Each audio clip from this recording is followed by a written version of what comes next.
আগবঢ়াইছে এই মুহূৰ্তৰ এটা বিগ ব্ৰেকিং নিউজ। মাজনিশা কংগ্ৰেছ নেতা পৱন খেৰাৰ বিৰুদ্ধে ক্ৰাইম ব্ৰাঞ্চত গোচৰ। মুখ্যমন্ত্ৰীৰ পত্নী ৰিণিকী ভূঞা শৰ্মাৰ মোৰ বিৰুদ্ধে উঠা অভিযোগ সম্পূৰ্ণৰূপে মিছা বুলি মন্তব্য।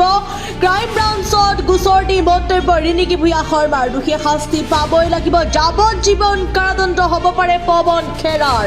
আমি পুনৰবাৰ জনাবলৈ চেষ্টা কৰিম এই মুহূৰ্তৰ এটা বিগ ব্ৰেকিং নিউজ। মাজনিশা কংগ্ৰেছ নেতা পৱন খেৰাৰ বিৰুদ্ধে ক্ৰাইম ব্ৰাঞ্চত গোচৰ ৰুজু। মুখ্যমন্ত্ৰীৰ পত্নী ৰিণিকী ভূঞা শৰ্মাৰ মোৰ বিৰুদ্ধে উঠা অভিযোগ সম্পূৰ্ণৰূপে মিছা বুলি মন্তব্য। ক্ৰাইম ব্ৰাঞ্চত গোচৰ ৰুজু কৰি মন্তব্য ৰিণিকী ভূঞা শৰ্মাৰ। দোষীয়ে শাস্তি পাবই লাগিব আৰু যাৱজ্জীৱন কাৰাদণ্ড হ'ব পাৰে কংগ্ৰেছ নেতা পৱন খেৰাৰ। আৰু মাজনিশা কংগ্ৰেছৰ নেতা পৱন খেৰাৰ বিৰুদ্ধে ক্ৰাইম ব্ৰাঞ্চত গোচৰ ৰুজু কৰিলে মুখ্যমন্ত্ৰীৰ পত্নী ৰিণিকী ভূঞা শৰ্মাই। এই মুহূৰ্তত মন্তব্য আছে, আমি মন্তব্য পোনে পোনে শুনাব বিচাৰিছোঁ। মোৰ এটা লয়াৰ আহিছে, মই গোটেইখিনি ফাইল কৰি দিছোঁ। যিকেইটা এলিগেশ্যন দিছে কমপ্লিটলি মিছা কথা, বহুত মিছা কথা। আৰু সেইকাৰণে মই নিজে আহি পেলাই ক্ৰাইম ব্ৰাঞ্চত এতিয়া অসম পুলিচে এতিয়া ভালকৈ জাষ্টিফাই কৰক, কৰি পেলাই নি দোষীয়ে শাস্তিটো পাব লাগে। কাৰণ এনেকুৱা মিছা কথা মই জীৱনত কেতিয়াও শুনাও নাও দেখাওঁ। তিনিখনকৈ পাছপৰ্টৰ কথা কৈছে মেম। এইটোতো ভাই গছত গৰু উঠাৰ কথা কৈছে। আৰু আপুনি পাছপৰ্টছকেইখনৰ যিখিনি দেখা পাব, আপোনালোকক ক'ব, গোটেইখিনি বুজাই দিব।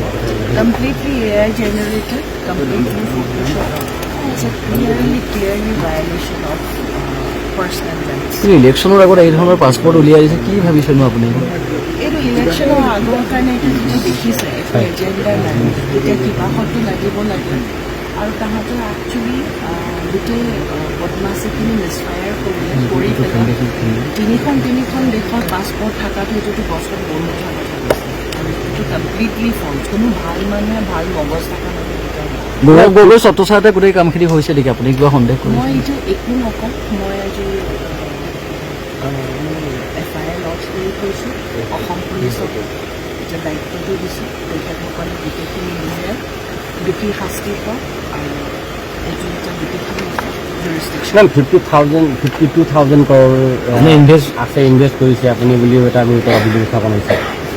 এতিয়া 52,000 কৰ'ৰ যদি ইনভেষ্ট কৰোঁ, মইনো ইণ্ডিয়াত কিয় থাকোঁ ভাই?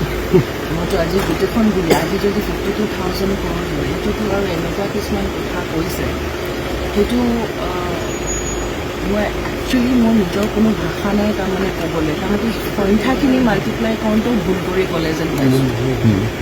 এনেকৈ হ'লেতো 3-4খন ষ্টেট মোৰ আণ্ডাৰতে থাকিব। কিন্তু গোটেই এতিয়া এটা বস্তু সদায় চাব লাগিব যে মিছা কথাটো ক'লেও কিমানটোলৈকে লেভেলটো যাব লাগে সেইখিনিতো অন্ততঃ বুজি চাব লাগিছিলে।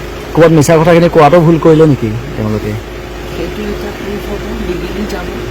লিগেলি যেতিয়া প্ৰুফ হ'ব, তেতিয়া আপোনালোকে সকলোৱে গম পাব। আজি FIRটো দিছোঁ। এইটো সময় তেওঁলোকে বাছি লৈছে ঠিক